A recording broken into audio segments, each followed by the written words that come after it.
There are a lot of gay and lesbians from Cincinnati who've come here for this march. What message can you send to them and tell them that they need to do?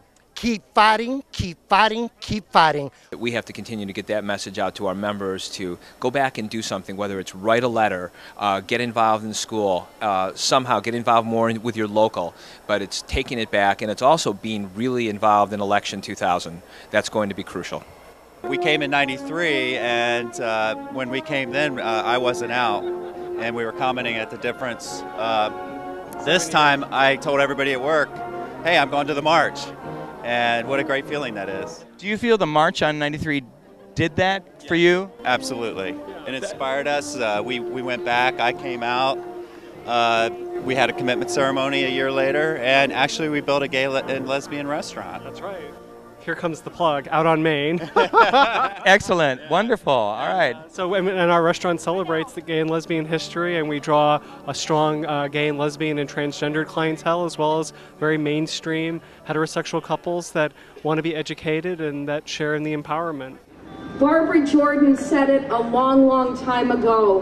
What the people want is simple. They want an America as good as its promise. That is what we want. Simple equality for all.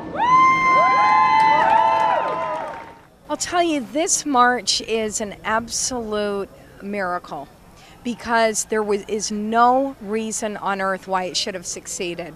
Lots of people were very committed to not have this march happen, but spread across the mall are nearly, the Park Service has it at 750,000 and growing. We could hit 1 million. This is mind-boggling to me. I am so deeply moved by the fact that at the end of the day, gay people, no one can tell them what to do. And I love that. They saw through the noise. No one can say come or don't come. They just come, and they came in grand numbers today. I think anytime we gather with each other, it is spiritual. And people are transformed, and they do return. Once you create the Mecca, it's almost automatic that people go home. They're energized, they are charged up, they feel better, higher self-esteem, and they feel committed, to achieve the goals, either right in their community, like Cincinnati, or for Ohio, which is a very important state in this election coming up, or for the nation. And seeing the concert last night, I told her, I said, I just want to go back to Columbus and do something. We can just bottle this spirit and pass it out around this country? Yeah, keep it going. Got to keep it going. And the march is coming up in all the local places. Keep it going. There's a lot people can do in their own communities with their own selves. If it's just being kind to that mean neighbor next door to you, saying good morning to him every day. You know that he hates you because of your lifestyle, but you're not going to change him by being rude back. For me, this experience is just phenomenal. This togetherness and it's just so empowering. And I know when I go back, I will have this inside of me all the time, regardless of whatever you have to put up with at work or in your daily life. But I mean, it will be inside of me, and it will make me a much stronger person. You think you're going to be a little bit more out because you were here this weekend? Probably, yes. Do you feel that there's a voice, that we have a representative voice in this country representing gay and lesbian people? No. I don't. Unfortunately, no, I don't think we do have enough of a voice. Well, the fact that this is in Washington, it kind of makes you go to the Constitution. We the people, it's up to all of us. There's been a lot of controversy with regards to the march as far as to who represents and what organization best represents the people of this country. Do you think that there needs to be representation for gay and lesbian people in this country? Well, I think that demonstrates that the organization is large. I think anytime you get a large organization, you're going to have some splinters. I think that we should just all come together. It takes each and every one of us as gay, lesbian Americans be committed to the fight and to not give up the fight each and every day, talking to your neighbor, coming out to a worker, coming out to your store clerk, whoever it be, letting them know that you are a real person and you exist. Whether they know you or not, make sure they know you before the day is out. Thanks very much. And when are you speaking on the podium today? I'm not. I'm just an outspoken queer from Northeast Ohio. Do you think we need representation? And if we do, who does or who should? Sure, I think we need all the representation we can get. And we need people in the streets, too. And I volunteer for Anything from like putting things together to get people condoms, or I work for Chicken Soup as well, where I went and cleaned people's homes who were too sick with AIDS to clean them themselves, and just sensitivity and stuff like that. So I've been doing that since '97, so I'm still doing it now. Where I come from, Vero Beach, very, very conservative people, very conservative. We have an organization, but what we do is we try to help out community-wise. We work with cleaning the roads, bringing food during Christmas, Thanksgiving. We do anything that shows the community we're not two-headed monsters that want their daughters or their sons. We're just people. Our group is very visible. We have a ceremony once a month back in Denver, and we do a lot of drumming. We drum at the universities and the peace and dignity movements and stuff like that, so we're very out there also. You began today's program, too. Right. Yeah. That was an incredible experience. We loved it. What was the message of that, and what were you doing exactly? Just our visibility, to let people know that we are here, and you know that the Indian people are visible in the gay community.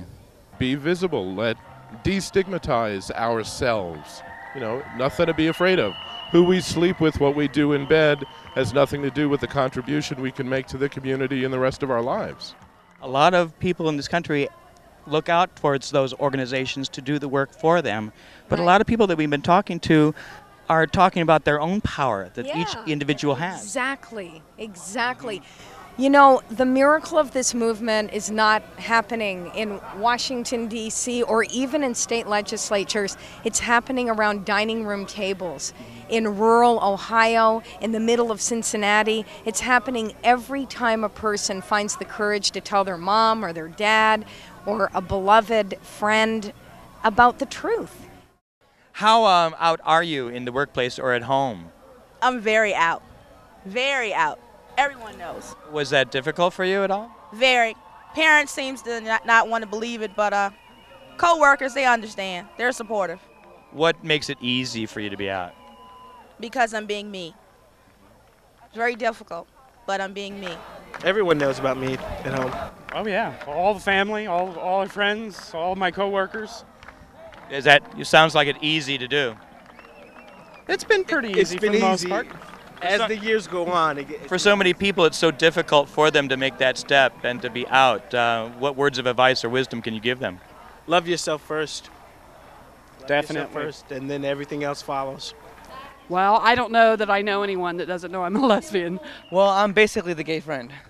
I mean, if I'm out, I don't advertise, but I don't hide it. I'm totally out at work, at home, have been out in almost all aspects of my life. But there was still a segment. I was the New York Jewish theater faggot who happened to be doing wonderful things for their town, and they just got over it. Are you out to your family and friends? My flame is set way high in the house. And that's been all right for you? Yeah. My mother's fine with it. Everything's chill. Well, of course, I'm very out everywhere I go, and in fact, if I ever start a new job, that's the first thing I do is tell people that I am two-spirited, so that there's no dishonesty. So I want them to know, who I am, and so I'd rather somebody to know me and hate me than to say they like me and not know me. When I speak to somebody who meets me or who is new as a friend, it eventually comes out. Everyone who's around me knows I'm gay. My family knows I'm gay, my co-workers know I'm gay, and I don't advertise, I don't flaunt it, but I don't hide it. I keep it to myself, and if anyone's interested, I give them the information they need, and I'm quite comfortable with that. I just believe it's a very important issue to keep the visibility factor moving forward, destigmatize the whole thing. We're just regular folks, some a little more flamboyant than others, but nothing to be afraid of. Like Ellen says, the more they see us, the less scared they'll be.